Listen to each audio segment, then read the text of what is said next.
Hey there friends on YouTube, it's your boy Zeals. So thanks for dropping by, and if this is your first time here, thank you for joining my journey. And if you want to come back again, make sure you subscribe. And if you've been here before, welcome back guys. So how's everyone doing?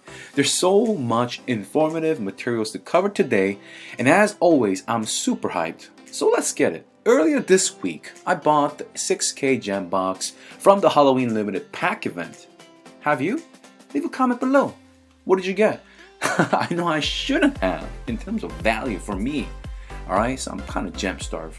So I shouldn't have got it, but I gave into the peer pressure and everyone was doing it, posting on Discord. So to my surprise, I lucked out and got another King Barton from the Elite 5-star fragments. Back to back, boys.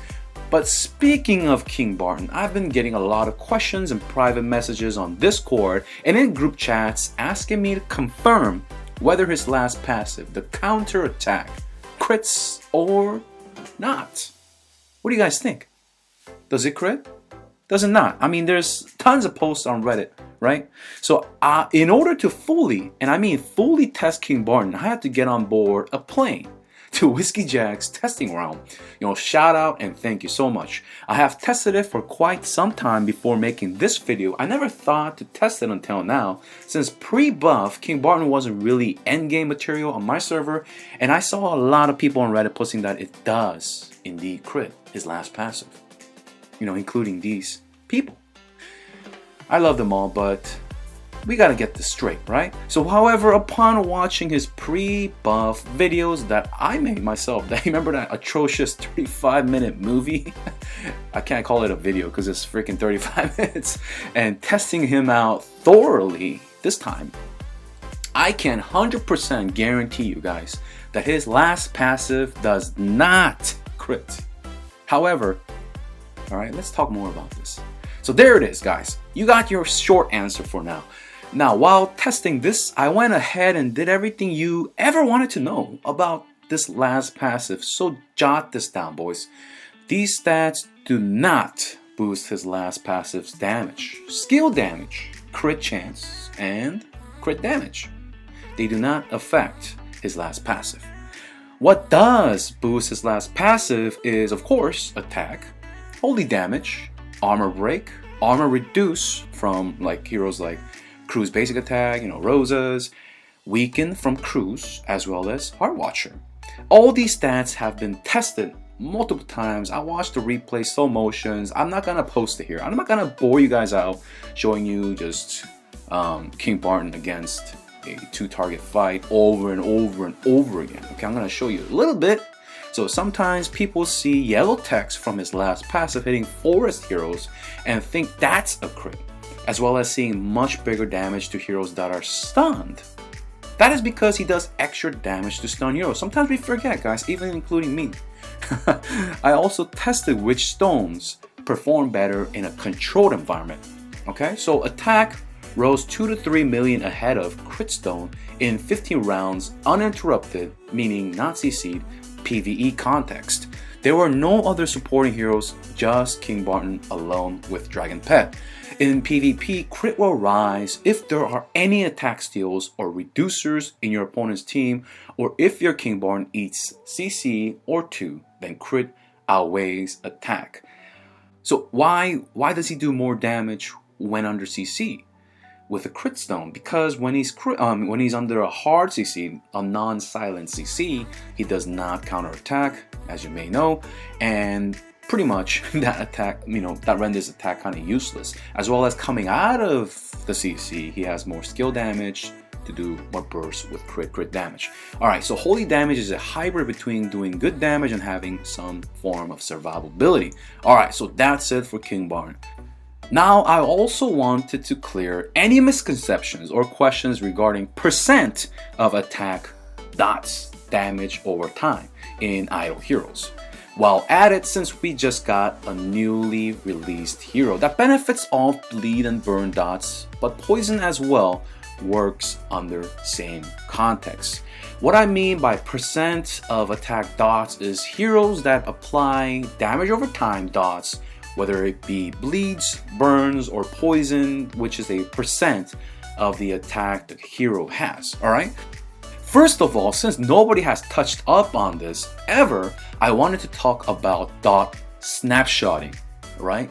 If you are not familiar with this term in gaming, it means that any buffs, debuffs are snapshotted when the dot is applied, and that numerical value is saying whether the buffs may fall off or buffs or new buffs are applied. Okay, let me go into more detail to simplify it. What this means is that when a dot is applied, all the buffs, debuffs are considered and then saved, aka snapshotted, and the value will not change. It's saved. So if you lose the attack buff or armor reduction debuff, the damage of the dot will be the same as the buffs, debuffs you had on when the dot was applied. Again, when it just saves the buffs and the debuffs that the opponent hero has, as well as the buffs that you have, okay? This hasn't ever been explained before until now, and it applies to all heroes that apply dots through a percent of attack value. Keyword, that part, percent of attack value. This rule doesn't apply to Valkyrie's dots, as hers are purely determined by her max HP. Snake, wolf monsters actives are not affected as well, since they are not based off of percent of attack of a hero, right? Since it's just a flat value. Look, even simpler terms, let me give you an example, right? Let's talk about Cthugha. So Cthugha takes damage from an opponent. He gives the opponent dots that tick for, let's say, an imaginary value of 30,000. So next turn, Cthugha receives a Dragon Monster active 65% holy damage bonus, which you can see in his buff bar, and Belrain's active skill 30% attack bonus. He proceeds to take another hit from opponent, and the dot this time hits for 90,000 and ticks for 120,000, 30k of the original from the previous round and 90k from this round. Now the dot that was applied with the buffs will continue to tick for the snapshotted value of 90,000, even if the holy damage and the attack bonuses fall off the hero's buff bar. Now, to know more about snapshot value, you need to know what affects percent of attack dots. What does affect the value of them are skill damage, crit chance, crit damage. Sound familiar? Same rules as King Barton's last passive. What does affect the snapshot of the percent of attack dots are holy damage, attack, weaken from cruise and heart watcher, armor break, and armor reduction. Alright? All of this has been tested in controlled environment. I didn't include a footage of all of them and just added more interesting B-roll of Redemption versus Rainbow Cthugha. Since last time I showed only testing and results, people complained a little bit about, the redundancy.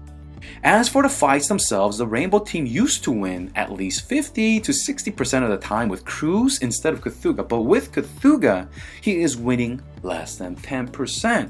Basically, free win, cash money, baby. The Rainbow team is a high whale and has a very solid Rainbow synergy, being able to switch in other Abyss and Fortress heroes like Cruz and Valentino is scary. But in the end, Cthugha is just not doing the lethal damage needed as Belrain is able to keep out with the dot sustain. And with Sia's attack reduced, we are seeing dots as low as 8,000 per tick being applied. Yeah, I know, guys, you see the big numbers, 50 whatever million. That's just for EP, alright, guys? That's not what's important. The important is the battle result. You know that. I know that. Anyways, finally, as for the iOS Apple iTunes card ×2 giveaway. I know, guys, Android, it's coming, okay? It's coming, baby. Next month, all right? The deadline, as I stated, was the reset after Guild War Finals. So for me, Monday 9 a.m. or Monday 8 a.m. for China, where the game is located. So there were 229 freaking awesome and motivational comments left, and I read every one of them, guys. Thank you so much for the positive feedbacks, as I never knew you guys even enjoyed my content, so it gave me the fuel to keep providing content at my pace. So guys, I just wanted to be fair with the giveaway, with the contents. I didn't want it to last for a couple, like too many days.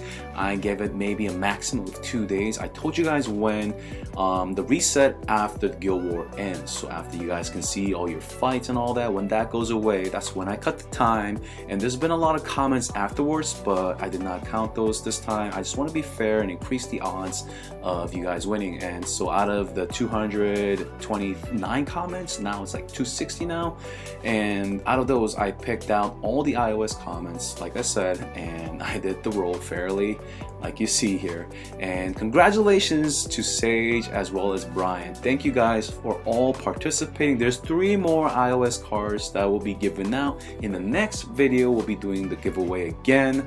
And I don't want to give any spoilers, but the next video was going to be very important, so make sure you subscribe. If you already subscribed, make sure you tune in, join on Discord. For Sage and Brian, make sure you contact me whether through YouTube or in private message on Discord. We'll work out the details. I have the codes already in my email, so yeah, congratulations once again. Anyways guys, if you want to make events or giveaways like this possible, and if you enjoy the video and the content as well as the information, make sure you check me out on Patreon. Supporting me there really funds all of these things that you are learning or seeing. So anyways guys, thank you so much for tuning in today, and I'll see you guys in the next video. I'm out.